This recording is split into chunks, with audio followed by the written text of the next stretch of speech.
Thank you, Pastor Art, for leading us to understand the purpose of the Lord, why we are here, why God called us, because God has a plan and a purpose for us. Amen. At this time, it is also our pleasure to hear our Assistant Superintendent, Pastor Alfredo Budigas, to deliver also the message this morning. Praise the Lord as we welcome our Assistant Superintendent, Pastor Budigas, in this pulpit this morning. Praise the Lord. God bless you, sir. One more time, palakpak mo naman na. Naku, ganito palakpak dito ko yung mga dito. Inainit ko natin katawan. Praise the Lord, sir.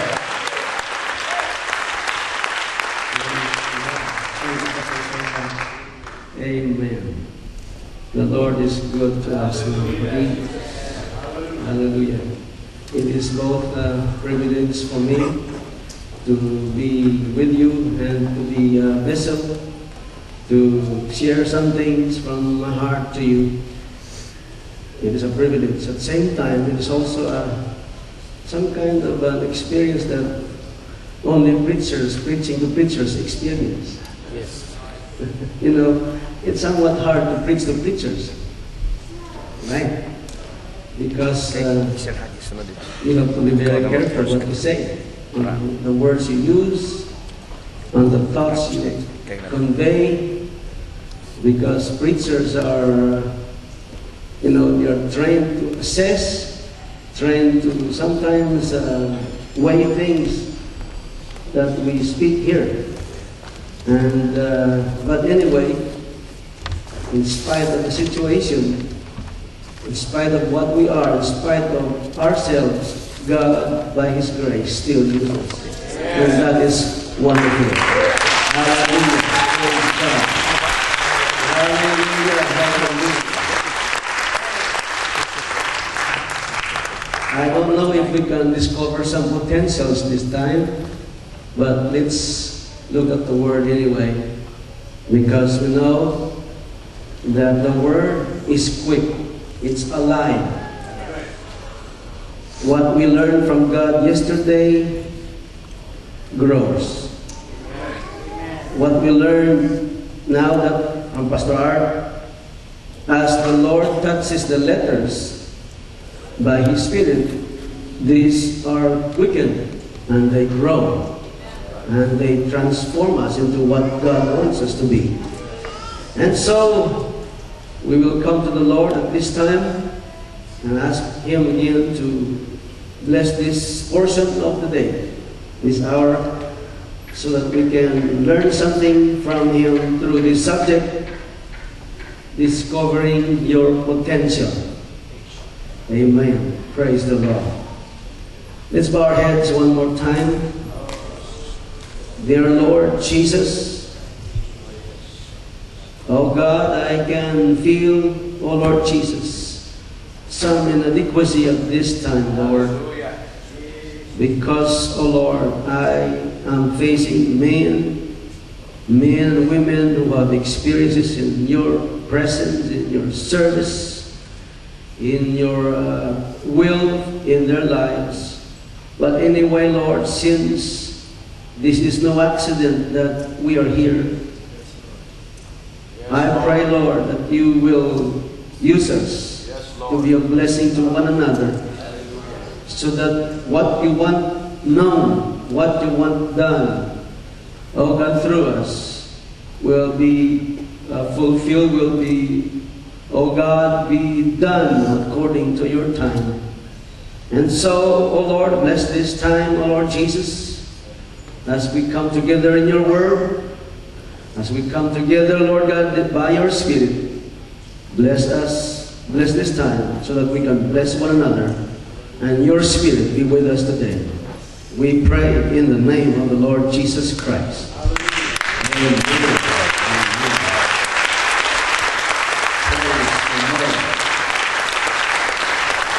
Lord bless you. You may be seated, brothers and sisters. When we speak of discovering our potential,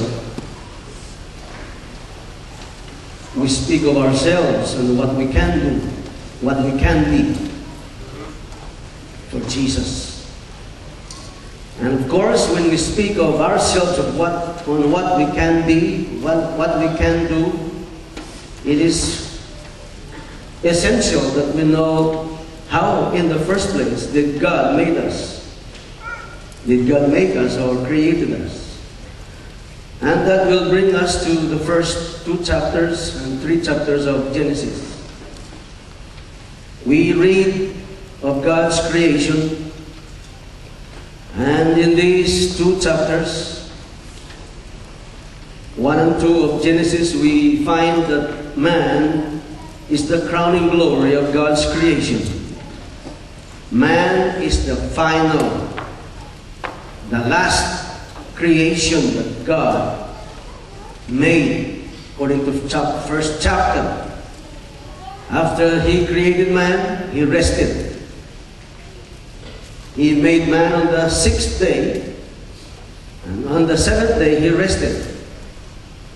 But then, when we take another look at how the Scripture unfolded on the creation, the making of man, we can notice that in every creation, from the 1st day up to the 5th day, and even up to the first portion of the 6th day, God always mentioned the phrase, the Scripture mentions the phrase that God saw that it was good. When He created light, He saw light that it was good.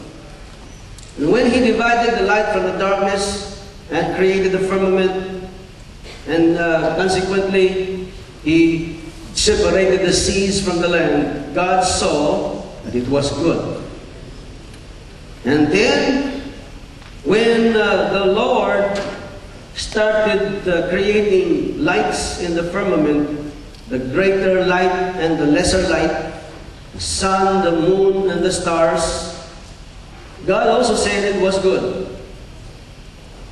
And then, when He, on the 5th day, created the fish and the fowls using the material of water,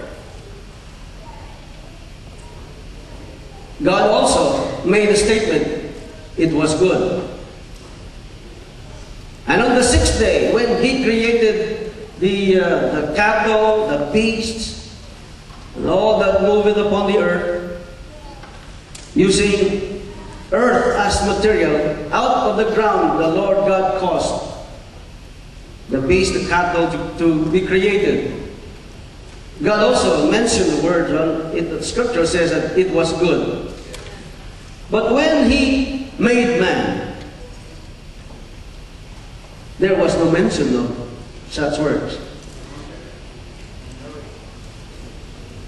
When He made man, let us make man, especially, you will notice, man was made in the image of God, after His likeness. When God created the light, the sun, the moon, the stars, the firmament, when God separated the seas from the land, when God created the fish and the fowl, when God created the beasts and the cattle, He said it was good.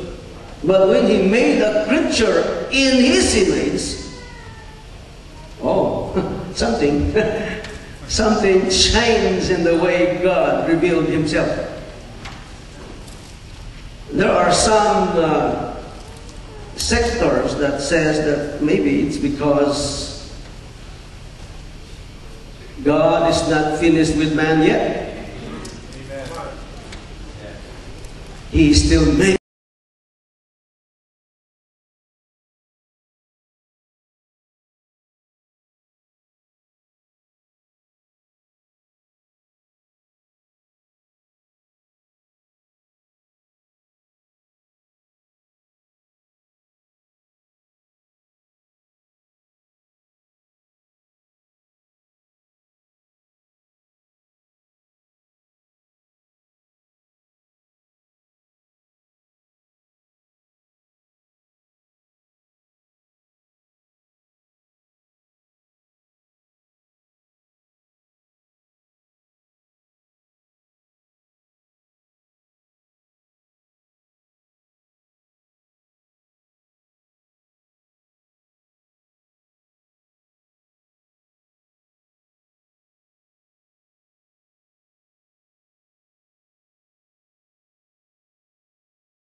to reveal His purpose, His plan, and to make us know of our potential.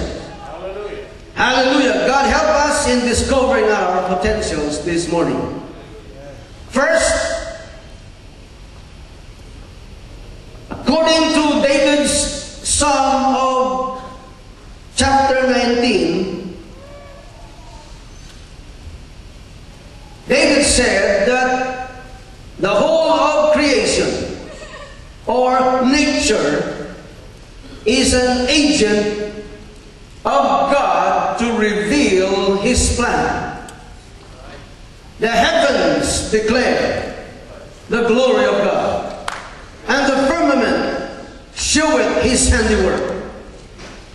Day unto day uttereth its speech, and night unto night showeth knowledge.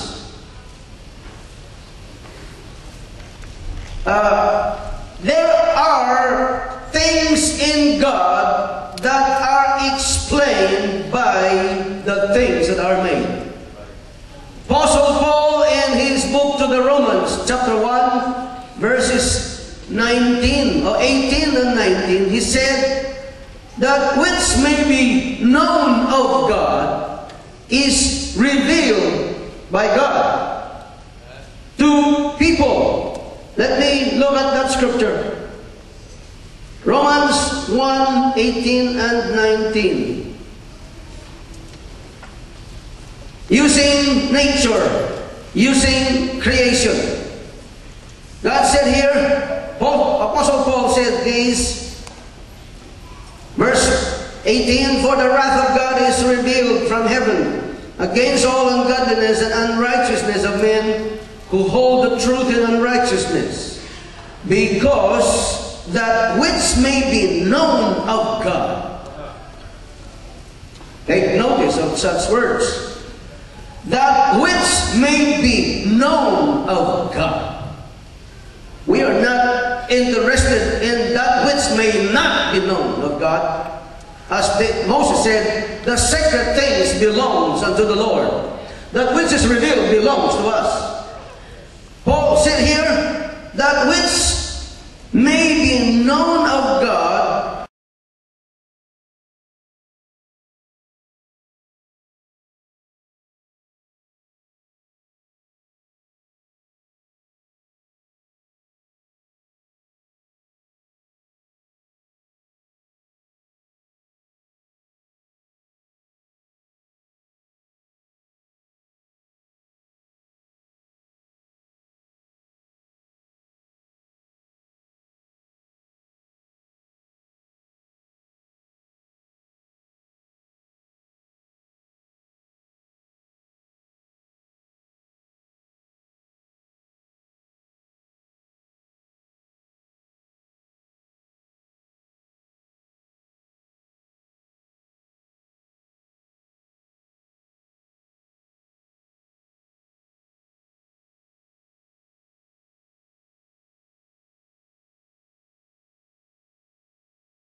our Lord Jesus Christ has confirmed the Word or the Old Testament,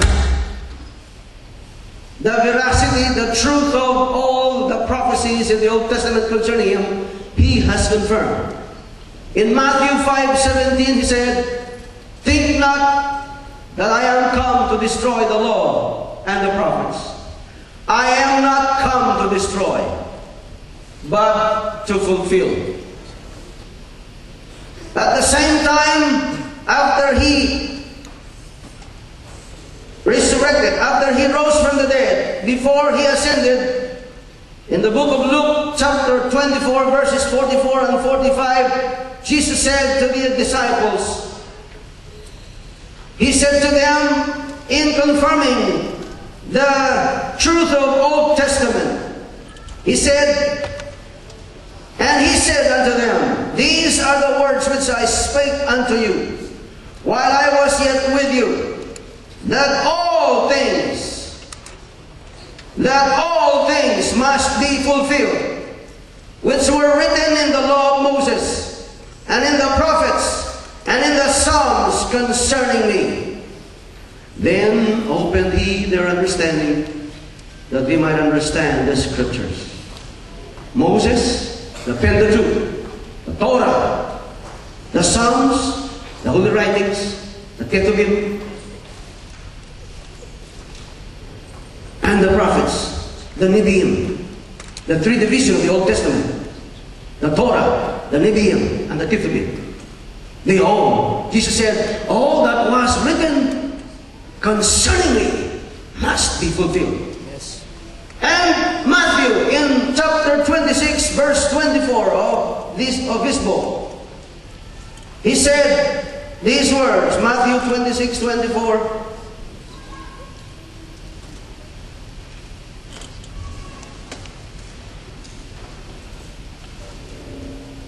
"The Son of Man goeth as it is written of Him." Jesus Christ fulfilled in His words even the jots and the tittles of the law. Matthew 5:18. There is even the jots and the tittles, the small markings on the Hebrew Scripture. Jesus said, these has their own fulfillment. The Son of Man, as He said, goeth as it is written of Him. But woe unto the man by whom the Son of Man is betrayed. It had been good for that man if he had not been born. What was written was how Jesus lived His life. He, as He said in John 4:34, "My meat is to do the will of Him that sent me, and to finish His work." Whatever the law, whatever the writings, whatever the Psalms, the prophecies spoke of or concerning Jesus Christ, that was the life that Jesus Christ lived. He did not stray away from whatever was prophesied. His birth was to take place in Bethlehem, according to Prophet Micah 5:2. His birth was to be of a virgin, according to Isaiah 7:14, which I believe when Isaiah wrote those words, he must have wondered, oh, how? What am I writing? How can a virgin give birth to a child? But the Spirit was the one inspired him to write. Even though he cannot understand, he could not have understood what he wrote. Yes. But the Holy Spirit inspired him to write those words anyway. And because the Messiah has to fulfill what that thing he was writing there, in relation to the plan of God, to the promise of God to Adam and Eve, "I will put enmity between thee and the woman," the Lord said to the serpent. between thy seed and her seed.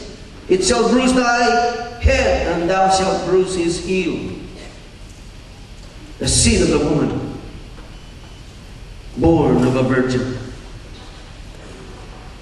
It was revealed that the Messiah has to come that way, and no other way but that way. So, we read, therefore, out of these three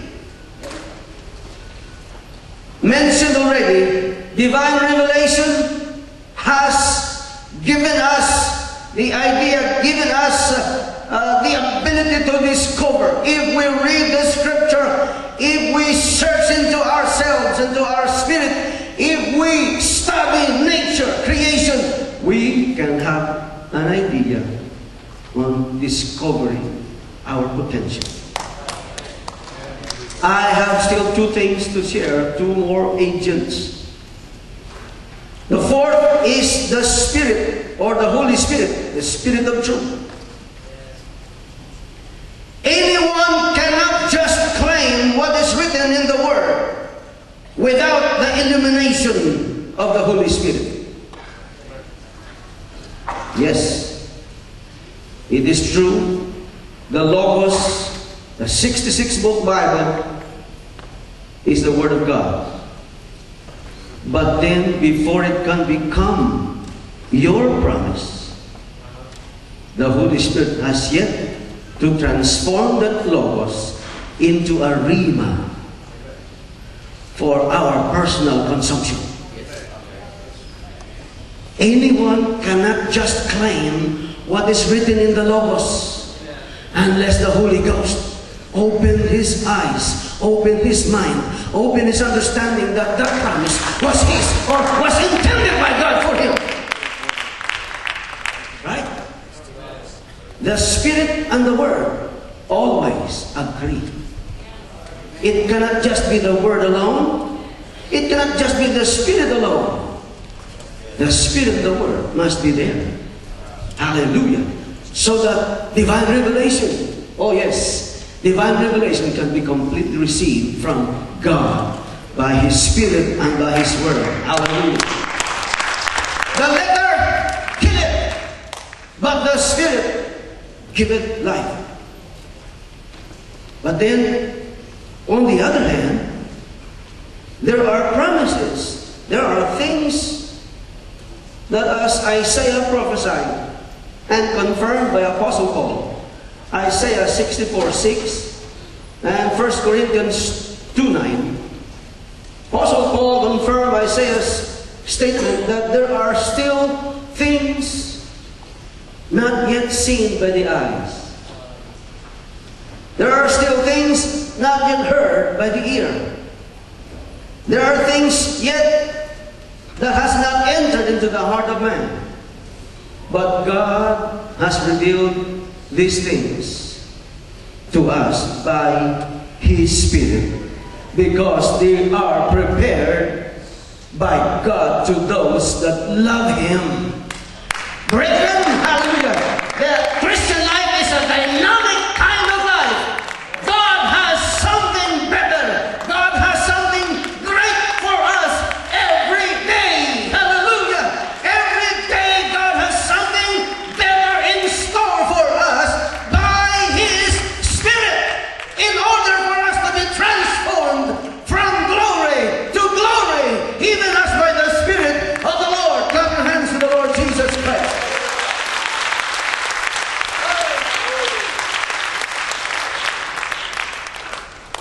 And lastly, Apostle Paul said to Timothy in 1 Timothy 4:14 and 2 Timothy 1:6, and in the book of Acts chapter 13 verses 2 to 3, and there are many other passages besides these, that the Lord uses another agent of His revelation, and that is the anointed ministry.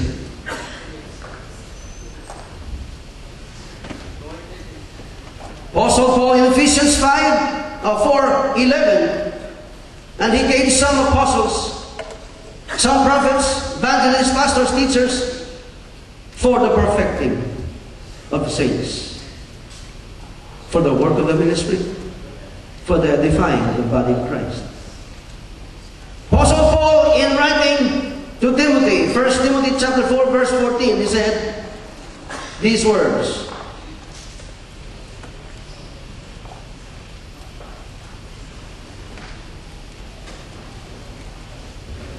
"Neglect not the gift that is in thee, which was given thee by prophecy, with the laying on of the hands of the presbytery. Meditate upon these things, give thyself wholly to them, that thy profiting may appear to all." God, in His mercy and His grace, used vessels of clay with imperfections as another agent, the ministry of confirming His will on the lives of people. Timothy was a chosen vessel, but God used Paul to confirm this calling, to confirm this ministry that God placed in Timothy. He said in chapter 1, verse 6 of the second book, he said, "Whereunto I put thee in remembrance, that thou stir up the gift of God, which is in thee by the putting on of my hands." Paul was admonishing or reminding Timothy to stir up the gift. There was already that gift in him that was to be stirred up, and Paul said it was there because God used the hand of this elder minister to activate, so to speak, that ministry that God already placed in the younger minister Timothy. Amen. By the laying on of the hands of the ministry. I am so glad that we have elder ministers around that are being used by the Lord to confirm what God has planned for us, to confirm what potentials we have in doing the service of the Lord. Yes, thank God for men and women who had blazed the trail, who had pioneered unknown, uncharted areas in this world by sacrificing themselves, and we are benefiting from their labors. Amen. Give honor to the elder ministers. Give honor to the ministers who have done, who have worked in the vineyard ahead of us. Thank God for them. Yes, amen. Let's clap our hands to the Lord for them. Thank you, Jesus.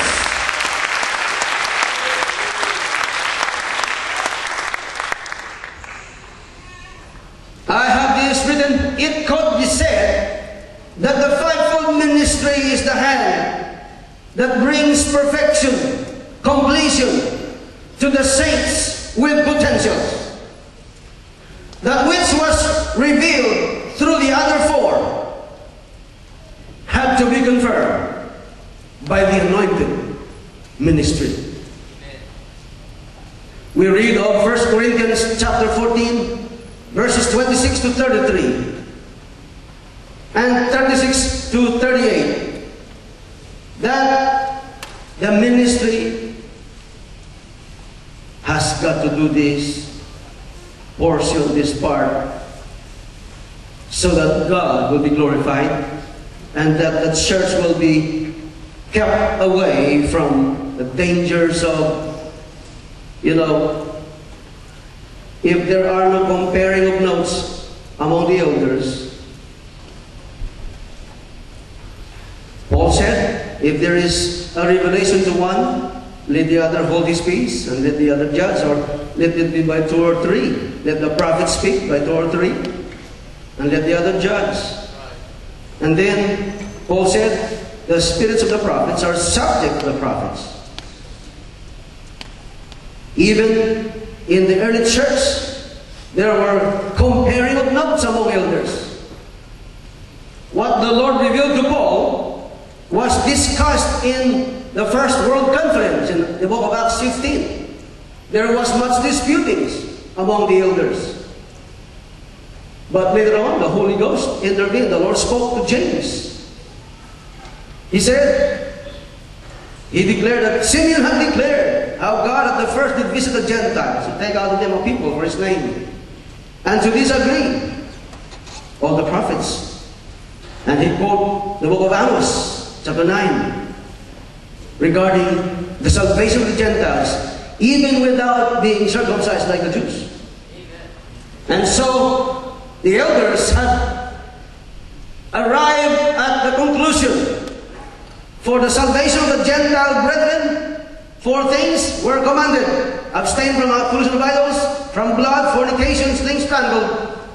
And as Luke wrote, he said, it seemed good to us and the Holy Ghost. God used also the elders to set the church in order. Thank God for men and women who listen to the Word of God and to listen to the moving of the Holy Ghost, and who also understand that God is moving, and as Paul said here, and as we read in the book of Acts, the elders had prayed and laid hands on Paul and Barnabas as they were sent and commissioned in their missionary journeys. Thank God for these 5 agents of revelation that God has used. As long as these 5 are in operation, we will reach our potentials, brethren. We will not only discover our potentials, we will reach our potentials. Even in this conference alone, we are seeing our potential to organize in order to reach the Filipinos worldwide. Hallelujah! Yes! Yes! I believe it with all of my heart. Now, let's take a look at David's case. God revealed to Samuel that David will be king. But then you will notice, when Samuel called on the family of Jesse, Jesse has no idea that there is a king in his family. People close to us may not know what God is transforming us into. People close to us may not know the potential that you have in you the moment God's hand is on you. David's father did not see that David has king potential. David was chosen by the Lord. You know what? When Samuel asked him, bring your children, I don't know if it was intended that David was left in the field. I don't know if that was an intention of Jesse to leave his youngest son out in the field and only to present to Samuel his elder sons. Sometimes people close to us, maybe intentionally or unintentionally, do something because they don't know our potential. Anyway, whether people don't know our potentials, even though people close to us may be doing something that somewhat obscure the progress of our potentials, yet the person who has the hand of God on him knows inside, hallelujah, that God has something in him, something for him to do. And what God intended him to do, and he has prepared himself, there will be a fulfillment. There will be a complete an accomplishment, because as God said through Isaiah 55:11, what God has said, it will not return void. It will accomplish. It will prosper. In what He said, it will prosper. Amen. So David's father did not know that David has king potential. Then his brothers, Eliab and all the soldiers, when David went to the camp, Eliab even scolded him, "Oh, you're so naughty. You just want to see the war. You came here." He was asked by their father to bring food to them. But Eliab did not see that in David was a warrior potential.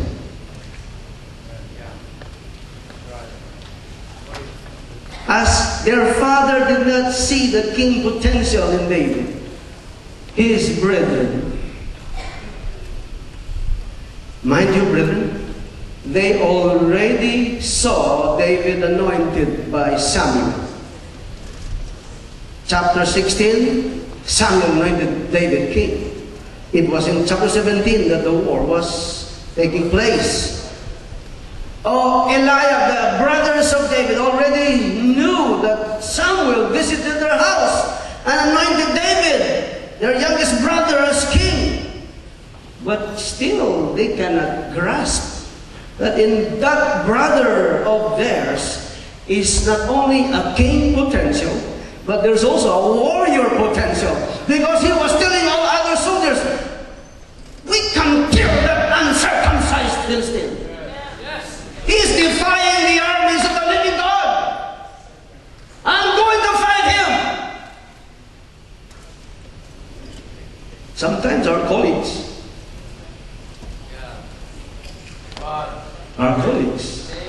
cannot really feel our potentials.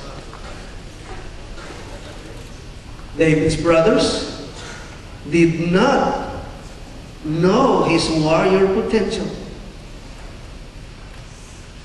Amen. It would have been good for them not to say those discouraging words. But anyway, whatever discouraging words the enemy can form or can utilize, it will be nothing to the man who knows God's will for him. David's brethren had spoken those words to discourage this young man, to discourage him. But brothers and sisters, the moment you know what God has for you to do, the moment you understand what the Lord has in store for you, there is no discouragement that can stop you. There is nothing that the enemy can do to stop you, because your mind is intent on doing the will of Him that sent you, that sent us, doing the will of Him who loved us and gave Himself for us. Yes, it is our desire, as the song says, to honor Him. We have given Him our soul, our hearts, our minds. We just want to do what He wants us to do. Yes, hallelujah. Then, besides Jesse, besides Eliab and his other brothers, King Saul, when David approached the king, he said, you see, the statement that David uttered before the king was what I believe the innermost conviction of David. He said, "My king, I am taking care of my father's sheep. There was a lion and a bear who came and snatched the sheep from the flock, but I killed both of them."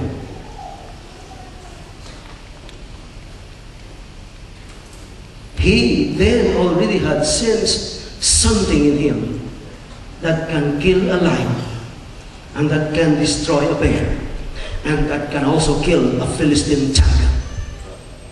He knew right there and then in his heart that God has chosen him for a son, for something.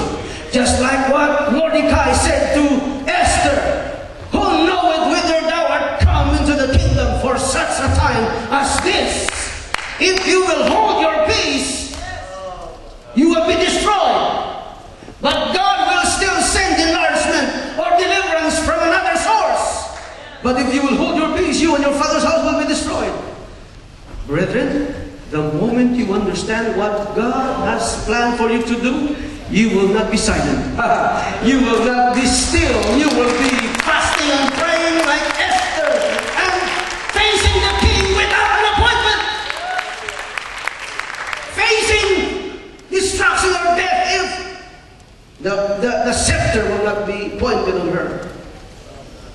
But she did it anyway because she knew she was in the kingdom for such a time as that. Yes, David must have felt the same.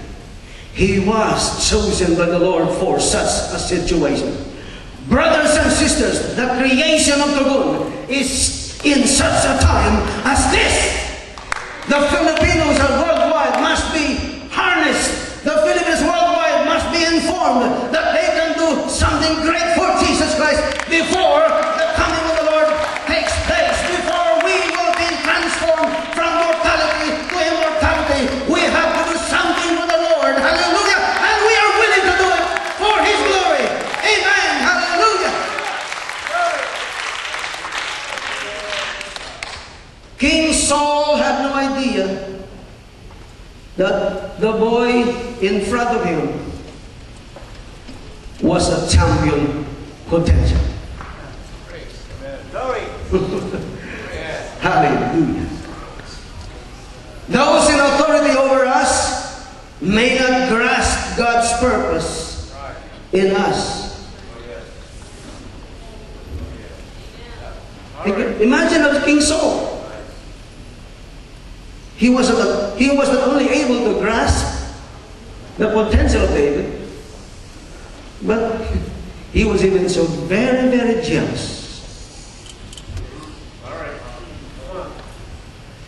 Let not that kind of character appear again in the scene.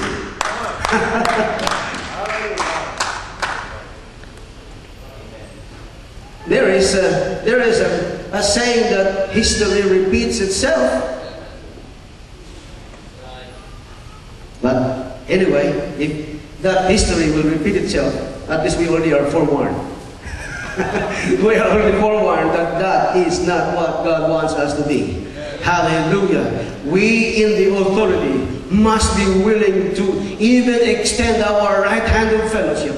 We in authority must be willing to even encourage those younger ministers. Oh yes, you have the love for soul. You want to establish a church there? Go ahead. We are behind you. We are praying for your success. Instead of pouring ice cold water in his burdened soul. King Saul was the authority then over David, but he had no idea that in front of him was only maybe the outward look of David was just a little boy, maybe of 17 years old, a teenager. But in that teenager was a champion potential. And he did. On that day, the Lord proved to King Saul that that boy was really a champion potential. He slew the champion of the enemy. Goliath's head was cut off by that very boy himself. Then we also have Goliath. You know, once the enemy feels that there is a potential in us and is being developed and is being translated into reality, they will attempt, like Goliath, he attempted to destroy this potential. But, hallelujah, if God before us, He that is in us is greater than he that is in the world. It has already been decreed that the gates of hell shall not prevail against the church. It will not prevail. Therefore, brethren, with a combination of time, given the right time, training, the anointing of the Holy Spirit, our focus on the work of the Lord, discipline, and the divine provisions that He has promised, brethren, our potentials will be translated into realities to the praise and glory of the Lord Jesus Christ. We are seeing the potential of the Philippine church. Hallelujah. We are seeing the potential of the Philippine church being felt by the world in winning souls wherever they may be, not only in our shores but even in the shores of other lands. We are seeing the potential of the Philippine church to be a vessel for the glory of the Lord Jesus Christ. To God be the glory for what He has done and is still doing. Amen. Let's clap our hands to the Lord one more time. Oh, Jesus. Oh, Jesus. Oh, Jesus. Jesus. Thy will be done. Thy will, oh God, be done. Hallelujah. Brethren, to those who are here, if you're not a minister, there are also potentials in your life in the local church. You can be the best Sunday school teacher in town. You can be the best choir director, directress, as long as you focus your mind on Jesus Christ. As long as you submit yourself to your leader, to your pastor. As long as you study the Word. Let the agents of God transform your potentials into realities. Let the Word of God, let the Spirit of God, let your own meditation, and let what you see around you in creation, in nature, and let the ministry that God has placed over you change you into what you can become for the glory of the Lord. And you will be glad you have submitted yourself to the Lord. You have the potential to be what God wants you to be. Let's all stand together, brothers and sisters. Oh God, hallelujah. Yes, Lord. Yes, Lord. As the prayer of Mary, oh Lord Jesus, we pray the same. Oh God, be it done unto us according to your word, Lord. Be it unto us according to your word, Jesus, our King.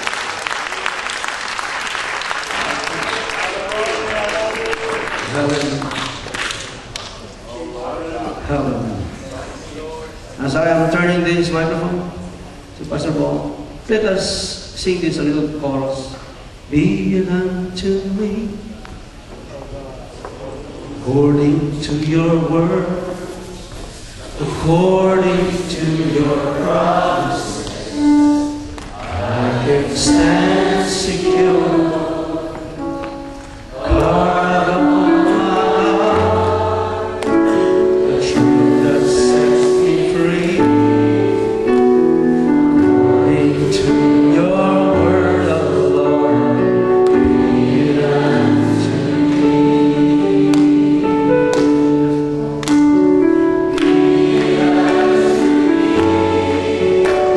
According to your word.